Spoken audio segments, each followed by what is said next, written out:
So welcome to video 2, all about how you set goals for your life and you can have the biggest impact by setting those goals and working towards them.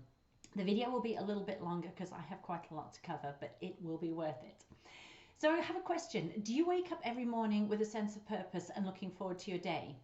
If you're working towards a goal, if you're planning for something big, or if it feels like your life is just moving forward, then most days you'll feel pretty good. There's still some bad days in there, but overall you'll feel pretty good.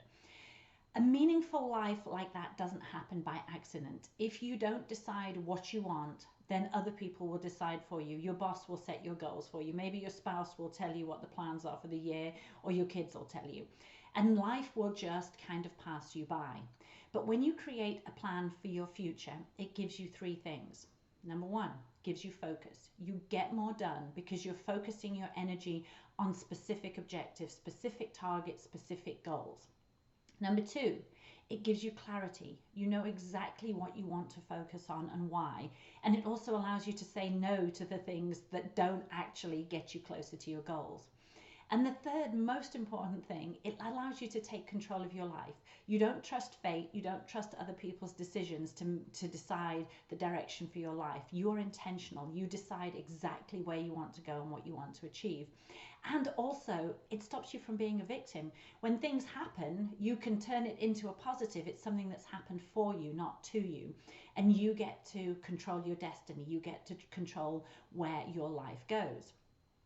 So how do you build on what you've learned during this challenge to create a life plan? When you started this challenge, you knew the goal that you wanted to achieve. And if you didn't know specifically, you had a pretty good idea, that you wanted to feel better or you wanted to be more organized. For those of you who had a very specific goal, you knew exactly what you wanted to achieve: lose 15 pounds, get your house tidied up. And then you reverse engineered from that point. You knew what you wanted to achieve, and then you wrote down all the ways that you could get your house tidied up, or you could lose 15 pounds.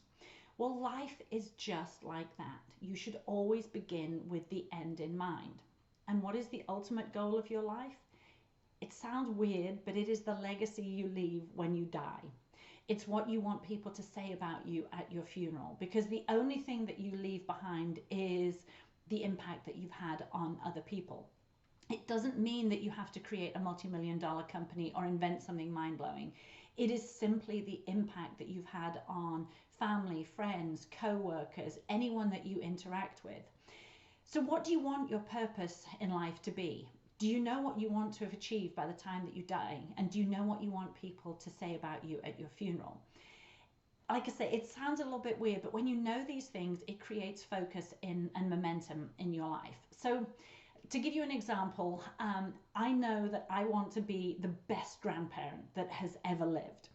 And I don't have grandchildren. My kids are only 10 and 12. My stepkids are a little bit older, so maybe I'm a little bit closer to grandchildren with them. But knowing that my legacy is going to be the best grandparent I can be, it means that I'm investing my time and energy in my children to build strong relationships with them that I can then replicate with my future grandchildren. I'm working hard and saving as much money as possible so that I will have the income to be able to spoil those future grandchildren. I'm trying to create as many family traditions as I can for my children that will then get passed on to my grandchildren. I also save select items from my children's childhood that I can pass on to those grandchildren. I also try to have the best baking and crafting skills because as an amazing grandparent, they would be very important. And of course, I want to stay fit and healthy so that I can be around for those grandchildren. So becoming a grandparent is way in my future, but I want someone to stand up at my funeral and say, Alison was the most amazing grandmother. And so I'm reverse engineering my life back to be able to begin that future now. And that is one of the focuses of my life. It's not the ultimate focus, but it's extremely important. And if you think back to high school, those kids who were determined that they were going to grow up to become a doctor or a famous athlete, or they knew exactly what college they wanted to go to, they were a lot more focused on their academic work or their sports than those kids who didn't really know what they wanted out of life. And that's what deciding your legacy does for you. It gives you focus and clarity and motivation. So even if you hate this idea, if it sounds weird or if it brings up, sad memories maybe about a loved one who's passed, I want you to, on the worksheet, write down at least 3 things that you would like to be part of your legacy. But if possible, write as much detail as you can. These are going to be the ultimate goals for your life and will guide your accomplishments year over year. And there's several main areas that you need to focus on. Relationships. So what kind of grandparent, parent, uncle, aunt, spouse, mentor, business leader, teacher, what kind of roles do you want to have in your life?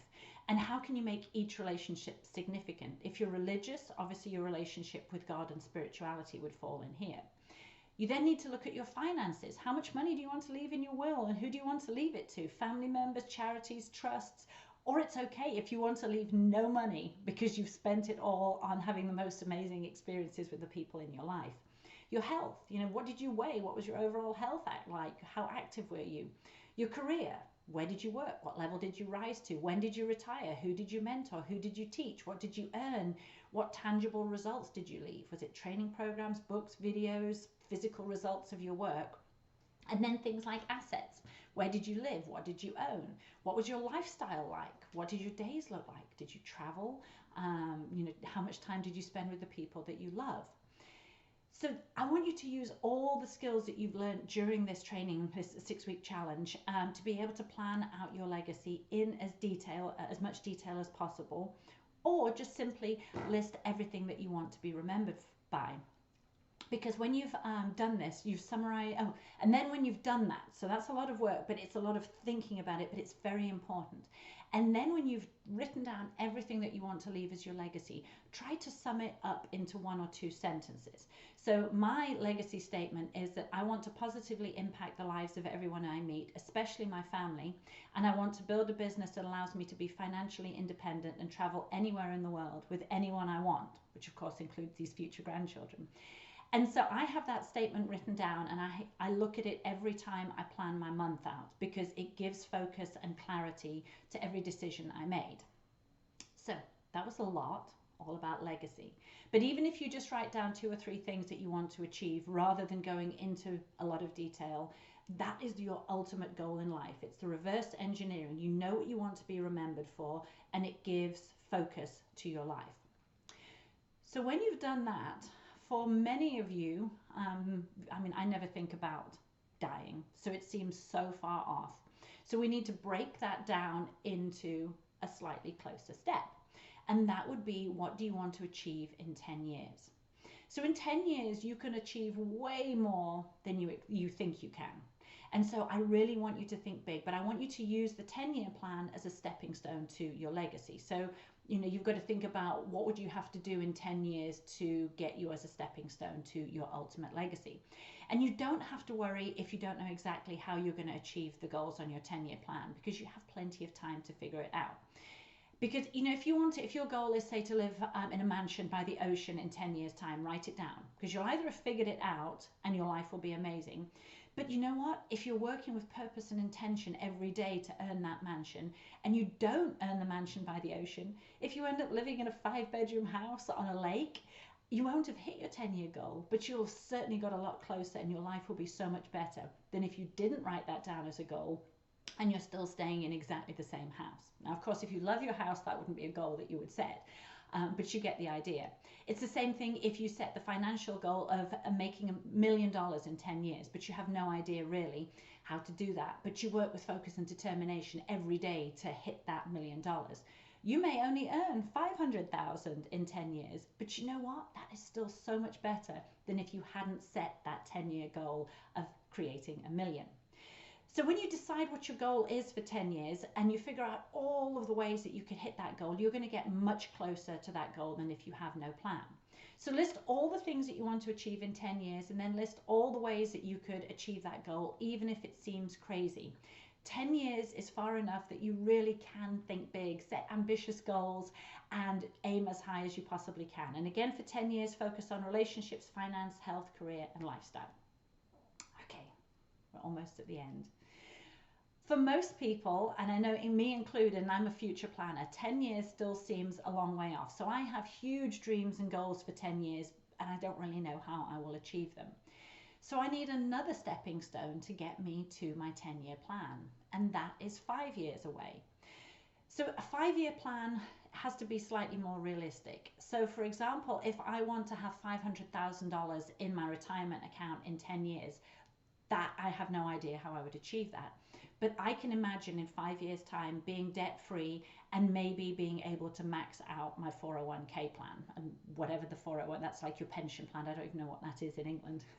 It's so long since I left England. So, but using another example, if your 10-year goal is living in a dream house by the ocean with everything perfectly organized, it probably seems impossible. But you could imagine in 5 years' time, you could have saved the deposit for that house and maybe upgraded some of your furniture. So write down everything you want to achieve in the next 5 years and list 3 to 5 ways you could achieve each goal. And again, make sure those 5-year goals are stepping stones to your 10-year goal and then ultimately to the legacy that you want to leave. And again, do it for relationships, finance, health, career, and lifestyle. Okay. That is a lot of work, but I promise it is worth it. I look at my 5-year plan every time I plan for the month, and I make sure that my priorities are in order. And then several times a year, I review my legacy plan and my 10-year plans just to make sure that I'm still on the right track. So you really are almost done, but there's one more thing that you need to take into account, and that is the obstacles that could come up with hitting your 5 or 10-year plan. They're far in the future, so you have plenty of time to remove them, but without anticipating them, it's going to be a little bit harder to work towards eliminating them. You don't need to go into too much detail, but you need to be aware of them. So for example, if your part of your legacy is that you want to have a yacht and sail around the Caribbean all summer, but you have no idea how to sail, that could be an obstacle. You're either going to have to earn enough money to pay for a captain to sail you around the Caribbean, or else somewhere in your 5 or 10-year plan there needs to be some way you learn how to sail, because that could be an obstacle. So just ask those questions of yourself. What could come up that could stop you hitting the goals in your 5 or 10-year plan? And as you know, I like the good questions. How could you remove those obstacles if your life depended on it? What would you do if time, money, and ability wasn't an issue? What would someone who's already achieved your goal, what would they have done to remove the obstacle? And then my favorite one, your future self who's achieved everything that you've put down on your 5-year and 10-year and legacy plan. What would they have done to remove those obstacles?